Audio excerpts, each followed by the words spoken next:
Good evening.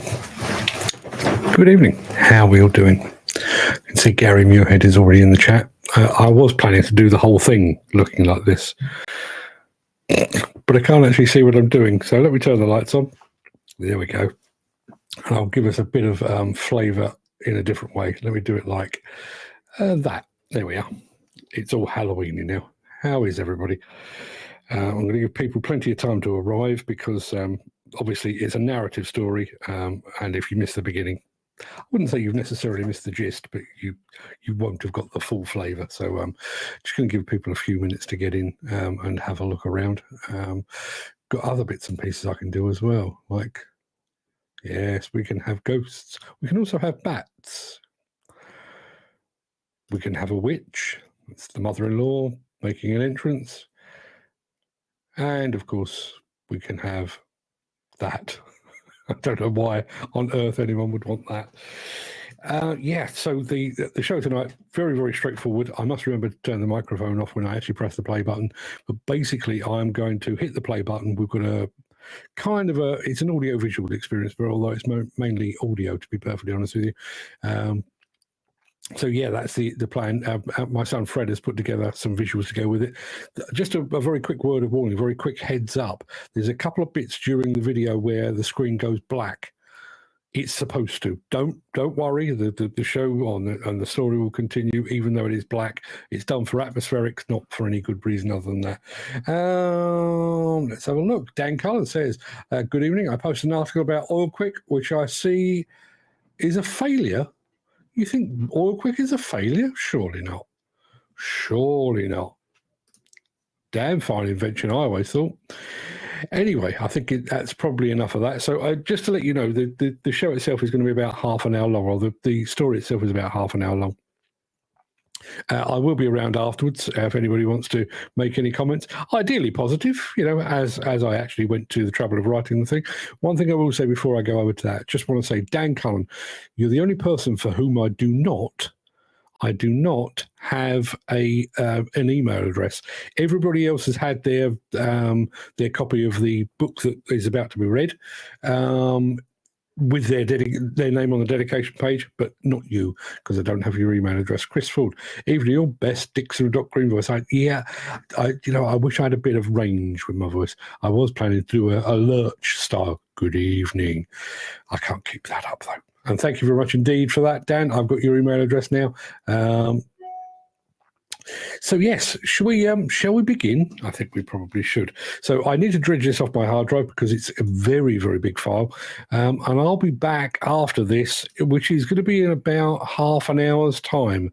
So bear with me for 1 second while I fire this up. That's the wrong button. I need a video file and I need this one right here. Out to Hear is a work of fiction. It was written by Mark Anthony, ably assisted by Gary Muirhead. It is exclusive to demolitionnews.com. It was just over 3 months since Gary had been told he was to receive a new excavator. And those 3 months had dragged. But she was finally here, and oh boy, she was worth the wait. At Gary's request, the entire machine was painted black. But it was a strange black. Although the light bounced off her flanks beautifully, the paint had an almost matte finish to it. The machine was also fully electric. There was no gleaming chrome hydraulic rams. In fact, there were no hydraulics at all, just a bunch of servos and electronics. In place of the boom cylinder was a single electric blue neon light that gave the machine a science fiction feel. Just above the window of the cab was a pair of headlights of the same steel blue neon tone. They looked like the eyes of a cat, all-seeing and intense. But what struck Gary most about his new machine was her size. Even with the various attachments and add-ons, the machine came in at just under 22 tons. Yet she looked much, much bigger, imposing even. Maybe it was that black paint, maybe it was the steel blue headlight eyes, but the machine looked massive. Gary couldn't wait to climb aboard. He had watched endless hours of instructional videos on YouTube and on the website of the machine's manufacturer. He already felt like he knew the machine inside out. But before he could take his seat, he was stopped. His supervisor, real name Pat, nicknamed Bollock Chops, stood in his way. He was 5 feet 6 inches tall with bright ginger hair that was almost orange, and was the archetypal little man, constantly angry and with a degree of balance that only a chip on each shoulder can afford. "It's Friday. It's gone 5, and I am not hanging around here while you play with your new toy. You can start using it on Monday." Gary wanted desperately to protest, but Bollock Chops was not one to change his mind readily. Gary had been warned about him on his first day. "He is a bully and a tyrant," he had been told. That had proved to be an understatement. Pat was constantly seeking reasons to criticize and searching for new ways in which to do so. So Gary quietly accepted defeat. The machine would still be there on Monday morning, he told himself, and then Bollock Chops won't be able to stop me. That weekend felt as long as the 3-month delivery time. Gary revisited all those manufacturer and YouTube instruction and promotional videos, forcibly cramming information into his brain. Like a child on Christmas morning, he awoke long before his alarm was due to go off. He crept downstairs to avoid disturbing his wife, made himself 2 coffees, one to drink immediately, the other for his flask, retrieved his sandwich box from the fridge and headed for the door. It was barely light when he arrived on site, and once again he was stunned by the apparent scale of his new machine. The dim morning light seemed to be absorbed by the matte finish of the paintwork, making the machine stand out against the bleak sky. As he walked towards the machine, it slowly came to life. A single beam of blue light illuminated a path from his booted feet to the machine's steps. As he drew closer, a second blue light illuminated the interior of the cab. By the time he took his seat, a pair of pale blue headlights shone out from above the cab and onto the ground in front of the machine. Gary was struck first by the smell of the cab. It had a new machine smell that had been ramped up to 11. It smelled of newly made plastic and cloth. It was a welcome change from the odor from his previous machine. He had inherited that machine from an operator that had apparently used it as part dustbin and part toilet. When Gary first got that old machine, it was filled with empty fast food cartons, half-drunk cups of coffee, some of them sporting a green fur coat of mold. It smelled of sour milk and ancient farts. Gary had spent an entire weekend cleaning the machine to make it habitable. By the time he had finished, the windows gleamed, the levers were slick and shiny once again, and the seat was no longer covered in dust. The floor was spotless, but for all his hard work, that smell, that sour milk, sour fart odor remained, and no amount of air fresheners could diminish it. There was no such issue with his new machine. It had rolled off the production line just a few weeks earlier, and there was still polythene covers on the seat and on the levers. Gary felt the thrill of being the first person to drive this incredible piece of high-tech engineering. He was Neil Armstrong and Captain Kirk. It was one small step for man, and he was going where no man had gone before. Even though he had read the books and viewed the videos, Gary was still startled when the machine sprang into life. He had eased himself back into the seat, leaving the polythene cover in place, and adjusted it to just the right height. He slowly grasped the joysticks and felt a thrum of electricity pass through his hands. Was that actual electricity or just his imagination? He didn't know, but it felt all at once welcoming. Just as he was becoming accustomed to that electrical sensation, an electronic male voice said, "Good morning, Gary. What are we doing today?" Gary knew about the voice capabilities of the machine, but he was taken aback by its clarity, its humanity. He regained his composure and, although it felt like a strange thing to do, he responded, "We're trenching today." The steel blue lights in the cab pulsed slightly as if the machine was thinking. It said, "Okay, I already have the plans, I know the depth and the length. Shall we begin?" Gary nodded and then realized that a voice command was required. "Let's begin." He took the joysticks once again and began to steer the machine towards the trench area, but he felt the machine taking control almost imperceptibly. The machine knew precisely where it was going and had already plotted the route. Gary was merely along for the ride. The machine stopped at the end of the trench, and Gary prepared to dig. But again, the controls leapt slightly in his hands. The machine began to dig, slowly at first, as if it was remembering a long-forgotten skill. That electric vibration passed through Gary's hands again, and the steel blue light of the cab intensified. Gary had experienced driver aids before, but this was different. The machine was apparently doing most of the digging and all of the thinking, and all Gary could do was hold on and admire.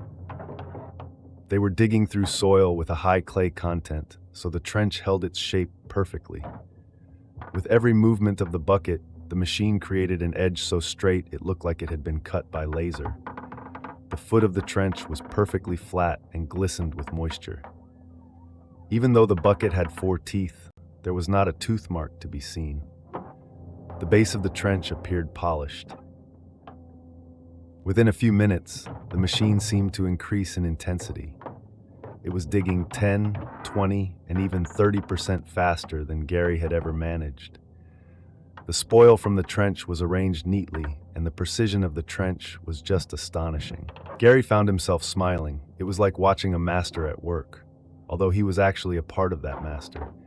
In fact, that notion felt very real. That electric vibration through the joysticks had given way to a cool warmth. Is it possible to have a cool warmth? Gary wasn't sure. What he did know for certain, however, was that he and his machine were now linked. Bonded. Melded. Merged. As he smiled, the steel blue cab light seemed to smile along with him. By the time Balak Chops arrived for work, Gary had already completed the morning's targets and had made a start on the afternoon session. It was only 10:45. In typical fashion, Balak Chops was not impressed. "Playing with the new toy?" he said sarcastically. "Or are you just trying to make the rest of us look bad?"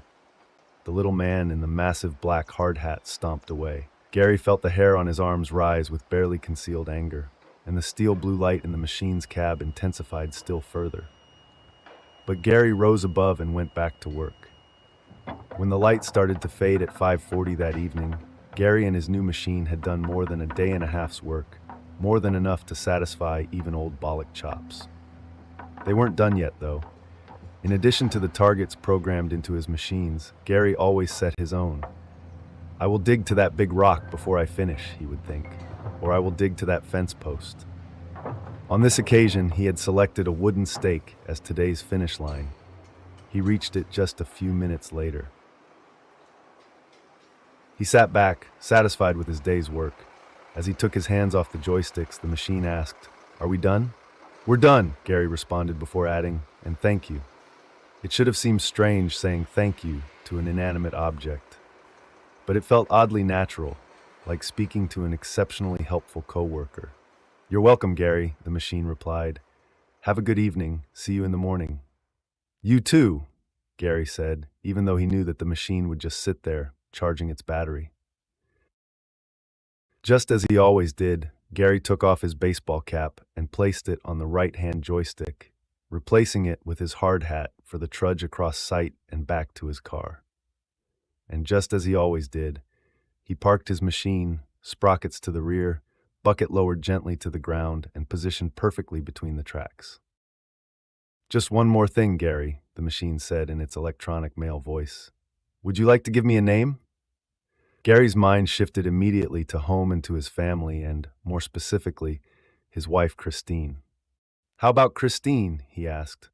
That steel blue light pulsed slightly before the machine said, "Christine, I like that." Christine's voice was now female. In the days that followed, Gary and Christine drew somehow closer. As he was learning his new machine, he got the very real sense that the machine was learning him. There were times when the machine started to carry out a task that Gary had only considered. They were speaking regularly, too. What started out as an exchange of instructions had slowly morphed into full-blown conversations. The computer that lurked deep within Christine's steel frame was apparently well-read and well-traveled. They would discuss movies and music and catch up on the latest news together. Gary even tried to get Christine to teach him Italian, but his Glaswegian accent was not well suited to foreign languages. When he finally gave up his attempts at speaking Italian, Christine reassured him that it was just his accent and not his ability. In that moment, she sounded like a disappointed parent. But languages aside, their relationship was blossoming. The 20% increase in productivity Gary had achieved had become 30 and even 35%. Christine's sensors indicated that her maintenance levels were well below the expected norm, electricity usage was consistently low, and the machine's operating approval system regularly awarded Gary full marks. Bollock Chops remained unimpressed, and he was even less impressed when he learned that Gary had named his machine after his wife. "Does your missus know she has competition?" he questioned. "I'd better not catch you shagging your digger," he berated. Gary nodded and smiled. He desperately wanted to punch Pat's lights out, but he didn't want to jeopardize working with Christine just because of a prick with a big mouth. The project was progressing well, despite some increasingly inclement weather. In fact, the weather had become a key topic of conversation between Gary and Christine. "Morning, Gary. It will be sunny this morning, but we're expecting rain this afternoon, so I hope you've packed a jacket," she would say. Or, "It's a windy one today, so take care with that dust." In any other voice, such comments might sound condescending, like a nagging wife. But in Christine's soft, electronic voice, it was somehow soothing, like the voice of a caring mother. One morning, Gary arrived for work in torrential rain. He ran from his car to the machine, taking off his boots and placing them on a sheet of newspaper that he always kept close to the door. Gary was a creature of habit, and, come rain or shine, he always worked in his socks. Big, chunky knitted socks that would not look out of place on a North Sea trawler man. "Good morning, Gary. It's a wet one out there today. It's going to be hard to hit today's production levels," Christine warned. "Aye," Gary said.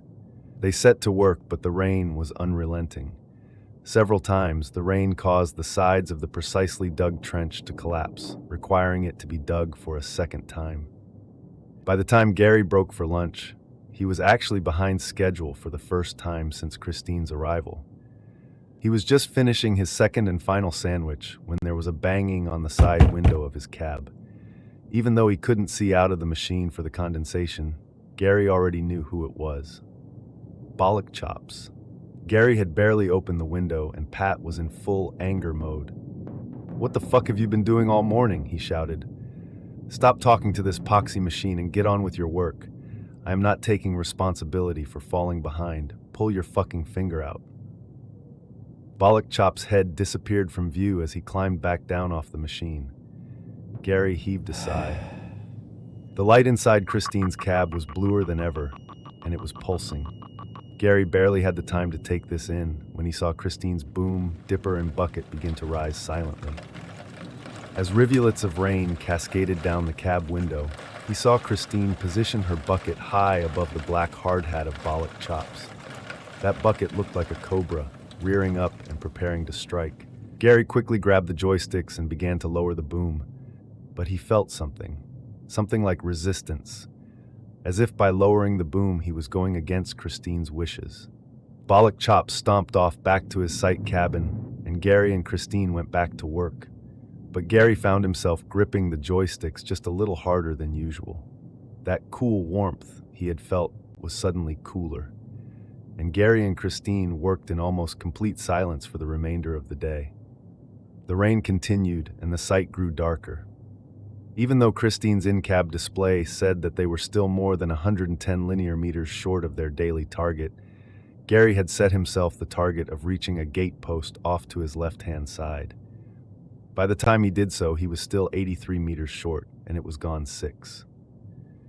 Christine's in-cab display blinked red to emphasize the shortfall. "We'll have to pick this up in the morning, Christine," he said, his voice filled with resignation. "Aye," Christine responded. Gary took off his baseball cap and was about to place it on the right-hand joystick as usual. But he stopped. "Did you just say aye?" he asked. "Yes," said Christine. "I thought you'd like it." "I do," Gary smiled. "We'll make a Scots lass of you yet." Christine's cool blue lights pulsed as Gary parked his machine, positioned the bucket, and set off for the evening. The weather the following day was better. There was still some rain in the air, but nothing that would hamper progress. He was barely paying attention when Christine illuminated the path to the machine, but his brow furrowed slightly. "That's weird," he thought. "I am sure I left the bucket between the tracks." That bucket was now sat slightly to one side. In fact, its outer edge now lined up with the outer edge of the track. In years gone by, he would have blamed a fellow operator for moving his machine. But Christine was programmed specifically to him. It required a retinal scan, fingerprint scan, and full body scan before it could function. There was no way anyone could have moved the machine. Gary dismissed the notion as he climbed into the cab. He sat back in his seat, put on his seat belt, and, through pure muscle memory, reached for his baseball cap. But instead of finding it atop that right-hand joystick, he found it lying on the floor. Had he left a window open? Had the wind blown the cap onto the floor? He was mulling over these unlikely possibilities when Christine's in-cab display breathed into life. That display was illuminated in green, and yesterday's deficit had been set to 0. Gary's frown grew deeper as he guided the machine back to the trench. He stopped the machine at the near end of the trench and released his grip on the joysticks. That trench now extended way beyond last night's gate post finish line. He didn't need to check. Something somewhere deep in his mind told him that the trench was 83 meters longer than when he left it last night. Even as he processed that thought, Christine's voice said, "Good morning, Gary. We're back on target. Let's keep it that way." For the remainder of the working day, Gary was mostly a spectator, his mind struggling to comprehend just how that additional section of trench had been excavated. It was like something from the Elves and the Shoemaker. With Christine doing most of the work, they quickly exceeded their daily target. In fact, even though the rain hit again in the late afternoon, they were still 30% ahead when Gary lowered the bucket between the tracks for the night.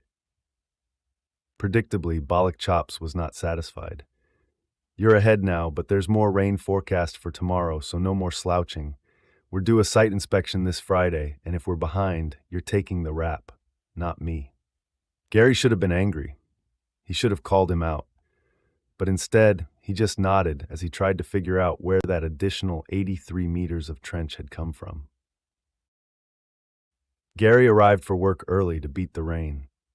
Before Christine could illuminate his path, he checked the position of the bucket. Once again, it looked slightly out of line. But as he climbed into the cab and took his seat, he found his baseball cap precisely where he'd left it. Christine's display eased into life. But while it blinked that familiar green color to confirm that all was well, there was a discrepancy. The daily target figure was precisely as it should be. Yet the amount dug figure was already showing more than 100 meters. "What the hell?" Gary thought. As if reading his thoughts, Christine said, "Rain this afternoon, so we'll need that head start." "Wait, what?" Gary exclaimed. "How have we got a head start? Who did this?" For the first time since Christine came onto site, his query was met with silence. He asked again, "Are you working without me?" Those blue lights pulsed, but the silence remained.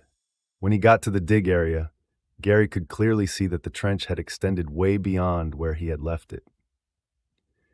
He could also see that the trench edges looked as if they had been cut by laser, that the spoil had been placed neatly, and that the base of the trench looked as if it had been measured with a spirit level.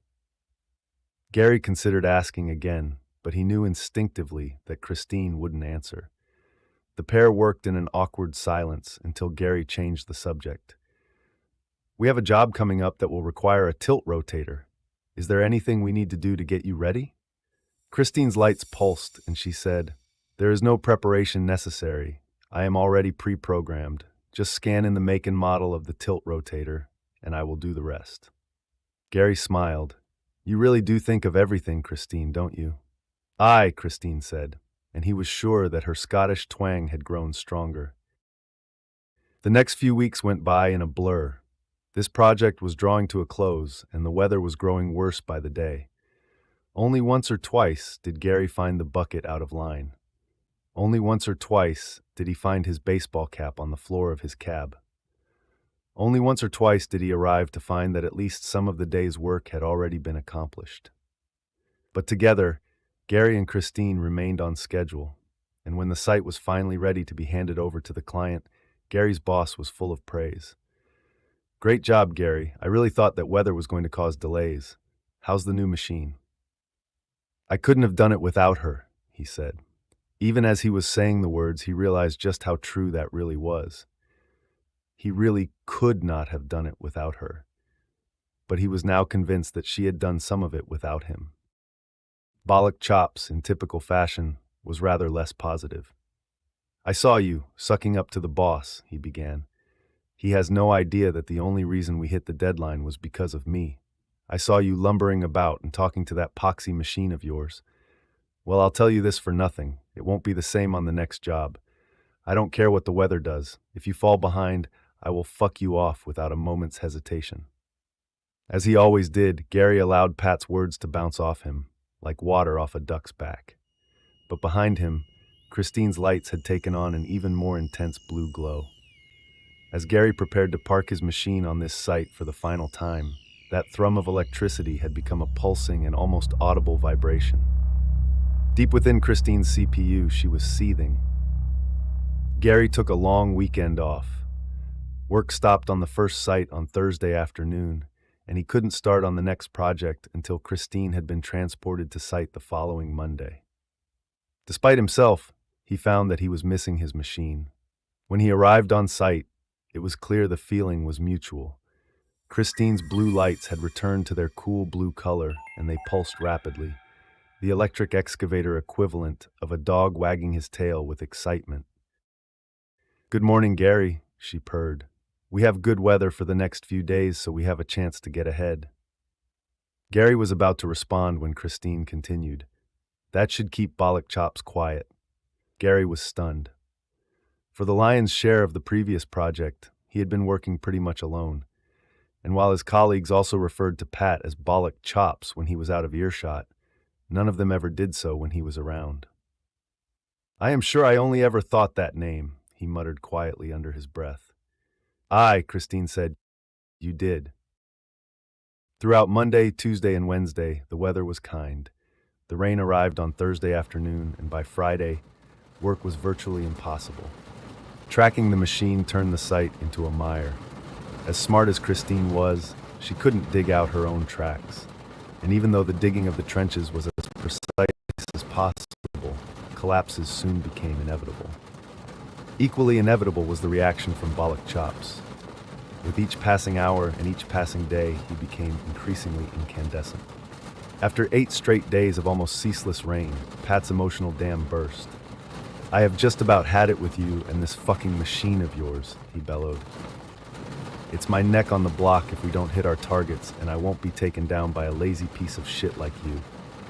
We're 2 days behind schedule, and unless you make that up by the end of the week, you're gone. I am not fucking about here. I will fire you, and your precious machine will go to someone else." Bollock Chops stormed off, the rain bouncing off his black hard hat. Christine's lights throbbed with barely concealed rage. For the next 3 days, it rained. On the 4th day, the rain turned to hail. By the weekend, the hail and the rain had given way to snow.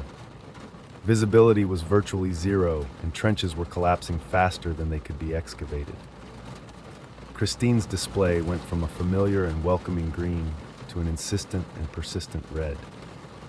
Even though he returned to find the bucket out of line several times, Gary knew that they were falling further and further behind schedule. He was almost expecting it when he saw Pat stomping across the site towards him. "That's it," he shouted. "You are fucking done here. Collect your stuff and fuck off, and say goodbye to this machine. We have someone else coming in to drive her on Monday." Bollock Chops didn't wait for a response. He turned on his heels and stomped back the way he had come.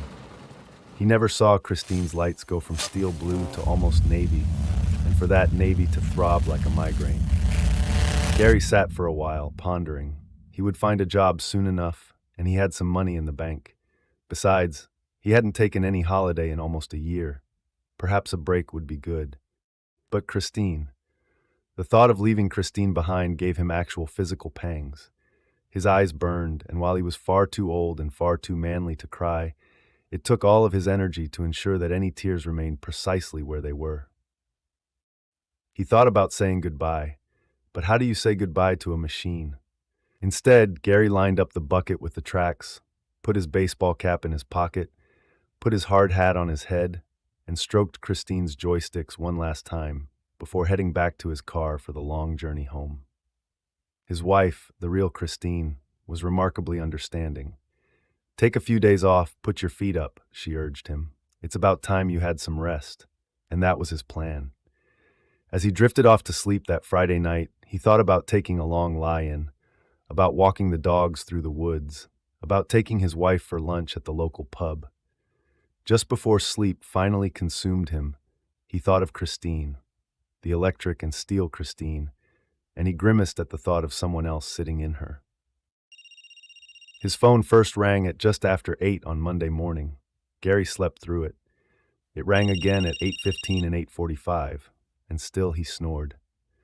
When he finally woke to the sound of his ringtone, it was just after 10 a.m. and he had missed 7 calls, all from the same number. He already knew the number. It was his boss, or at least it was the guy that had been his boss before he had been unceremoniously fired by Bollock Chops. His boss didn't bother with niceties. He cut straight to the point. "Look, Gary, I don't know what happened between you and Pat. I know he can be a bit hot-headed at times, but look, Pat hasn't turned up for work this morning, and I can't get hold of him. We're already behind schedule, and we can't get your machine reprogrammed for a new operator for at least a week. Is there any chance that you might come back?" Gary's default reaction was to tell him to poke his job, but that nagging thought, of Christine being handed to another operator, it was more than he could bear. "I can be there by noon," he said. Gary drove into the site's car park at 11:54 a.m. He could see Christine stood in the distance. He had been away from her for just a few days, but she looked, somehow, bigger. Her sleek black livery glistened in the mid-morning gloom, and while snow lay all around her, her flanks were completely clean. She saw him coming, and that single spotlight picked out his path from car park to machine. That light bounced off something on the ground. It was the remnants of a mobile phone that lay crushed into Christine's track marks. A few paces further, the light picked out something else, something darker. It was a piece of curved black plastic. It was unmistakable. It was a piece of a shattered hard hat. A shattered black hard hat. Gary took his place in Christine's welcoming seat. The display lit up red, exactly as expected. The gentle thrum of electrical vibration coursed through the joysticks and into Gary's hands, and he was embraced by the steel blue glow. "Good morning, Gary. More trenching today?" Christine asked, her accent now pure Glaswegian. "Yes, Christine, more trenching. We have a lot of catching up to do." "Aye," she responded. Gary felt the joysticks move slightly in his hands as Christine began to pick her way to the dig area. There to his left was the first trench they had dug on this site. A few meters further marked the beginning of the second and current trench they had been working on just a few days before. But there, between those two complete or partially complete trenches, was something new. Even though it had been expertly reinstated, there was no mistaking that this had been a trench. A much shorter trench. Although he worked in meters, Gary could tell at a glance that this trench had been roughly 5 feet and 6 inches long and about 2 feet wide. If he had to guess, he would guess the trench was roughly 6 feet deep with a perfectly flat base. Gary glanced down, about to commence digging. The edge of the bucket was smeared with something red and congealed, and hanging from one of the bucket teeth, a clump of ginger hair clinging to what looked like a chunk of bone. "I think we're in for a nice quiet day," Christine said rhetorically. "Aye, a nice quiet day indeed."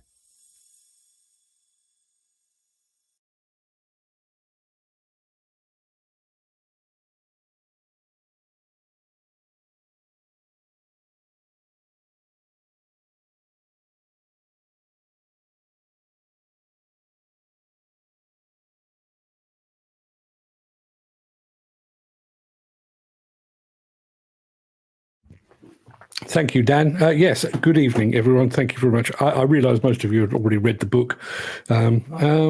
Chris Ford says, think somewhere in our careers we all could have used a machine like Christine. Yeah, absolutely. Lots of people saying the mic is off. Yeah, I completely forgot, but it's back. It is back. Yes, it is back. As I say, I think a lot of you had already read it, but I do think the audio added quite a bit to it. So thanks for that, Fred. I think you did a great job on that. The one thing you may have noticed, the machine that Fred used for the video there, he actually generated it using AI, and it was only after we'd started to use it we realised the AI had given the machine 2 cabs side by side. Don't know what that's all about, but there you are. So there you are. That is Gravedigger. Now there is more to come. Gary Muirhead, who obviously was the kind of the star of the book. Thank you, Mark. Absolutely loved it. I will just say that Gary, I mean, you'll see when you see the book, and I know many of you have. Gary was the inspiration. Not only did I use Gary, I used his wife's name, Christine, which incidentally, and I mentioned this on the show a few weeks ago, there is a very, very good book by Stephen King, my personal favourite author, about a car that runs amok and kills people. And that car was called Christine, which is just a nice coincidence. So it kind of brought it all full circle.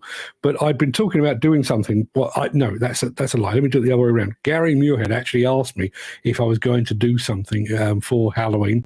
And I thought, that's a good idea. And I went away and literally, because we talk a lot about AI machines and remote control and autonomous, it just kind of popped into my head.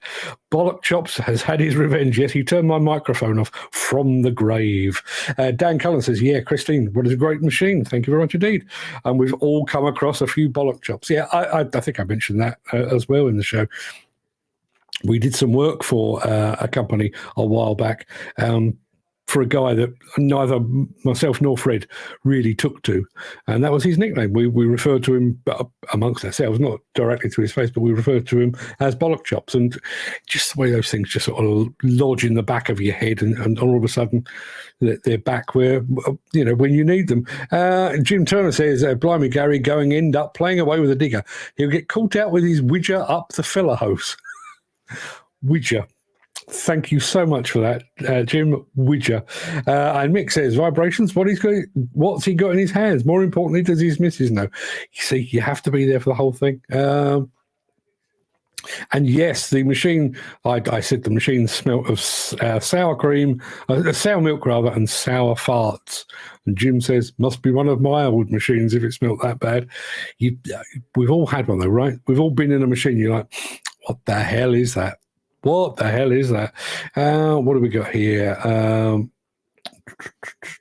There we are. You should put it up on YouTube so it can be revisited and enjoyed. Well, this live show is actually on YouTube. My plan basically was to take it down afterwards to make it a bit of a limited edition. But if you want me to leave it up there, I'm more than happy to do that. In actual fact, what I'll do, if you're happy for me to do that, and bear in mind, you co-funded this thing. If you're happy for me to do that, I'll do away with the live bit. I'll just put the entire film up, and we'll do it that way. So that if anybody wants to enjoy that over the coming years, then they certainly can. I mean, I do tend to.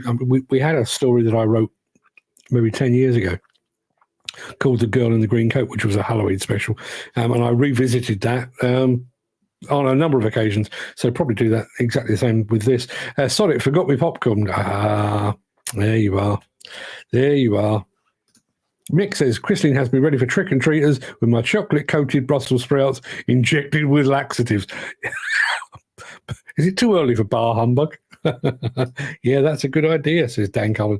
Yeah, okay, in that case, once the show is over, well, I mean, the show is over and done with, really, isn't it? I'm going to go and have some dinner in a minute, but I will put the full-length version of the film up probably tonight, and then it will be available to anyone. If you want to share it with people, then feel free. Now, Gary Muirhead says, do you have a story for Christmas? I don't. That's not true. I do. I'm a bit stuck, okay? I'm a bit stuck with that. I've got a story. It's about 90% done. But I've written it for children. And really and truly, for it to be for children, you can't. It's one of those that you kind of want to be able to read it to a child. I would like to have published it, but I know full well we wouldn't sell any, which makes it a fairly hefty cost. So I'm not entirely sure. What I may do, I may try it as another audio book and see if that works. And if it does, then we'll send it out to all and sundry. And if anybody wants to share it with their sons, daughters, nieces, nephews, grandchildren, whatever, then they can do that. But I can tell you, as of about 2 hours ago, A Sight for Sore Eyes Volume 3 is done. And I'll be putting that up for sale in maybe the next few days. And also, there is another book called, this one's a lot shorter. It's only a couple of thousand words. It's called Echoes of Dust, and I'll be putting that up. What I'll do with that one, I think I'm going to do that at like 99p. So if anybody fancies a quick read, they can do that. And we shall see. We shall see. To be honest, it's just to cover the cost of putting the thing together. I'm constantly coming up with ideas, so I'm not trying to make my fortune as an author by any means. Dan says, I'm having dinner, just got in at 7 p.m, up at 3, train at 4. Good Lord, that's been a long day. So Dan, what were you saying about Oil Quick as a failure? An eczema story. As I say, I've got a kid's Christmas story, which does need to be finished off. It's all good and it's all warm and fuzzy and everything else. Just it's the format. Maybe if I can get the right voice to do it, maybe it might work better as an audio book. And if you've got a child or a grandchild or whatever it might be, just press the play button and they can have a listen to it. You'll be able to get it on your mobile phone and just stick it under their nose or under their ear maybe, and get them to have a listen to that. So just to cut a long story short, we've obviously got that one done and dusted. Excuse me. Sight for Sore Eyes within the next week or so. Echoes of Dust will be the next day or two, I would guess. Probably do that over the weekend because I'm away Monday, Tuesday next week. And then we'll do the Christmas one probably for the end of November, I would guess. And I'll just share it free of charge. And if anybody wants it, then fair play. Mick says, got a new sign for the front door. You have? Okay. Going back to Dan Cullen. Yes, the Oil Quick. The seals are slim and flimsy. Went through 2 a day at the moment. That's not right. And I'll post a little video on WhatsApp to point out what I see as problematic. Well, Oil Quick do tune into this show on a regular basis. So if you'd like to share that, please let us know. I was about to say something completely spurious, and because in addition to going to see Volvo while I'm up in Sweden next week, some of the representatives of the Open S Alliance will be there. Kinsoffer being one of them, I think. But obviously, Oil Quick is not a member of the Open S Alliance. I was actually going to say, if you've got a video, I would take it and show it to them, but I won't be seeing them. So ignore everything that I just said. That's a nonsense. Right, everybody, go. I think you should go and have an evening. I'll be back tomorrow morning at the usual time. Wouldn't say I'm slow, but I've just found live chat on YouTube. Well done, Chris. Have to say, I'm a big fan of the live chat on YouTube. There's a guy I watch, a YouTuber, teaches you how to live stream and stuff like that. And because he's American, I think he's in one of the Carolinas. So basically, when I finish work, he is usually coming in to do his live stream. Perfect timing. And we have quite the chat on the live chat. Mick says, my hand is sitting by my front door in case any little charmers turn up. Sign around his neck says, try your luck in the sweet tin. Nice one. We are a cheery bunch, aren't we? Chocolate-coated Brussels sprouts filled with laxative and threats of dog violence.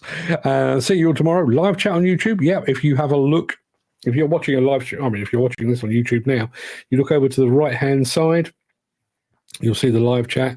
It will look, when you see it there, it will look quiet because most of the chat today is taking place on Facebook, although I can see that both Gary and Chris are watching from YouTube. Is anybody else?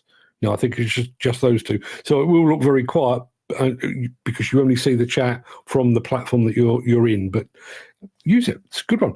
Mick says, have a good night, gents. Thank you very much. And Jim Turner says, I'm even further back than you, Chris, as I've never heard of it.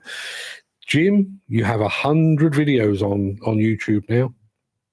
I mean, live chat only actually works with a live stream, but, get with the program, my friend. If you need a lesson, give me a bell. More than happy to help. Everybody, go have a fantastic evening. Really enjoyed your company, as always. I'll see you tomorrow, 10 o'clock, for the last show for a few days, because, as I say, I'm off to Sweden on Monday, Tuesday.